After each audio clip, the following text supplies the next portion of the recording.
Hello everyone, I'm Dr. Vinita. I'm the oncologist in Felix Hospital. से discuss करना चाहते हैं ब्लैडर कैंसर के बेसिक कॉजेज़ और उनको पहचानने के तरीके और उनका ट्रीटमेंट। अगर हम बर्डन ऑफ ब्लैडर कैंसर देखें तो around 60 to 70,000 people get diagnosed of bladder cancer every year। और ये देखा गया है कि ये अर्बन पॉपुलेशन में बहुत ज़्यादा मिलता है और मेल्स में बहुत कॉमन है। 1:4 का रेशियो है मेल्स टू फीमेल पॉपुलेशन में। एंड विथ एज इसका रिस्क बढ़ता है and the peak age is 60 to 70 years। So coming to the risk factors of bladder cancer, जो सबसे इम्पॉर्टेंट कॉज है ब्लैडर कैंसर का दैट इज़ टोबैको कंजम्पशन। किसी भी तरह का टोबैको का इनटेक, चाहे वो च्यूएबल फॉर्म में हो या स्मोकिंग फॉर्म में हो, that is hazards for person. इस केस में टोबैको के स्मोक से कैंसर नहीं होता। जो टोबैको का मेटाबोलाइट्स है वो यूरिन के थ्रू एक्सक्रीट होता है और उस कारण से ब्लैडर कैंसर का रिस्क बढ़ता है। इसके अलावा हेरिडिटरी एंड जेनेटिक कॉजेज़ तो हैं ही, जिसमें कि लिंच सिंड्रोम एक बहुत इम्पॉर्टेंट कॉज है। अदरवाइज़ क्रोनिक ब्लैडर इरिटेशन, जैसे कि किसी तरह का इन्फेक्शन होना या पैरासिटिक इन्फेक्शन होता है उसके कारण, या लंबे समय तक अगर कैथेटर को ब्लैडर में छोड़ दिया गया, इन सब के इरिटेशन की वजह से कैंसर के डेवलप करने के चांसेस बढ़ते हैं। अदरवाइज़ ऑक्यूपेशनल हैज़ार्ड्स, जैसे कि इंडस्ट्रीज जिसमें कि डाई, रबर, पेंट का प्रोडक्शन होता है, ऐसी जगह के एक्सपोजर में ब्लैडर कैंसर के रिस्क बहुत ज़्यादा होते हैं। इवन 1 एपिसोड ऑफ हेमाटूरिया मतलब पेशाब में खून आने का अगर एक भी एपिसोड होता है तो उसको कैंसर के लिए एवेलुएट करना चाहिए।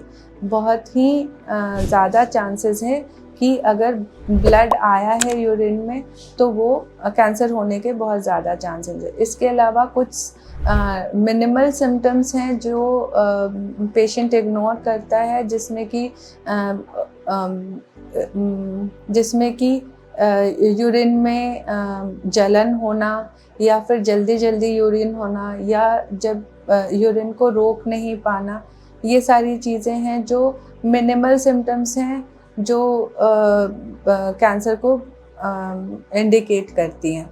एडवांस स्टेजेस में जब कैंसर बढ़कर आसपास की चीज़ों को इन्वॉल्व करने लगता है तो लोअर एब्डोमिनल पेन और बैक पेन की तरह प्रेजेंट करता है। एंड एडवांस स्टेजेस में जहाँ पर डिस्टेंट मेटास्टेसिस हो गए या तो लिवर में या लंग में, तो उनके स्पेसिफिक सिम्टम्स प्रेजेंट होते हैं। ऐसे में जो डायग्नोसिस है वो कहाँ से स्टार्ट होता है? सबसे पहले जो हम करते हैं वो है सिस्टोस्कोपी। सिस्टोस्कोपी होता है एक दूरबीन के द्वारा ब्लैडर को देखा जाता है और उसमें पता किया जाता है कि किसी तरह का कोई मास, किसी तरह का कोई म्यूकोसल चेंजेस या कुछ है कि नहीं। और अगर किसी तरह का मास होता है तो वहाँ से एक बायोप्सी का टुकड़ा निकालकर उसको जांच किया जाता है। इसके अलावा यूरिन का साइटोलॉजी होता है, मतलब यूरिन में देखा जाता है किसी तरह का मैलिग्नेंट सेल्स प्रेजेंट है या नहीं। इसके अलावा MRI या CT स्कैन हमें हेल्प करता है देखने में कि जो लोकल एक्सटेंट है उस ट्यूमर का वो कितना है, डेप्थ क्या है, वो आसपास की चीज़ों को इंक्लूड कर रहा है या नहीं कर रहा है। एंड फाइनली PET CT हमें बताता है कि पूरे शरीर में डिजीज़ कितना फैल चुका है, किसी और ऑर्गन को इन्वॉल्व कर रहा है कि नहीं, लिम्फ नोड अगर इन्वॉल्व हो रहे हैं तो कितना लिम्फ नोड इन्वॉल्व हो रहे हैं, किस लेवल तक, एंड लिवर और लंग में मेटास्टेसिस है कि नहीं है। जब सारा इन्वेस्टिगेशन हो गया और बायोप्सी हो गया तो हमारा आता है स्टेजिंग। ब्रॉडली अगर हम स्टेजिंग को डिफ़ाइन करें तो muscle invasive, non muscle invasive और मेटास्टेटिक में आता है। और इन ब्रॉड कैटेगरीज में ट्रीटमेंट चेंज हो जाते हैं। जैसे नॉन मसल इन्वेजिव मतलब अगर ब्लैडर के मसल को इन्वॉल्व नहीं किया है, तो वैसे में एक लोकल सर्जरी थ्रू सिस्टोस्कोपी किया जा सकता है, जिसमें ट्यूमर को रिमूव किया जाता है और बीसीजी या माइटोमाइसिन देकर वहाँ पर बचे हुए ट्यूमर सेल्स को मार दिया जाता है। ये एक लोकल ट्रीटमेंट है और इसमें ब्लैडर को प्रिजर्व किया जा सकता है। या फिर जो नेक्स्ट स्टेप है उसमें होता है सिस्टेक्टमी। सिस्टेक्टमी होता है ब्लैडर का सर्जरी करके निकालना। अब इस केस में क्या होता है, जब हम ब्लैडर की सर्जरी करके निकाल देते हैं तो यूरिन के कलेक्ट होने के लिए हम एक अलग से पाउच बनाते हैं एंड एक बाहर की ओर रास्ता बनाते हैं और सारा यूरिन शरीर से बाहर कलेक्ट होता है। ये एक पेशेंट के क्वालिटी ऑफ लाइफ को थोड़ा सा डिटेरिएट कर देता है, क्योंकि उसको उस यूरिन के पाउच के साथ अपनी बची हुई ज़िंदगी जीनी है। ऐसे केसेस में रेडिएशन हेल्प्स।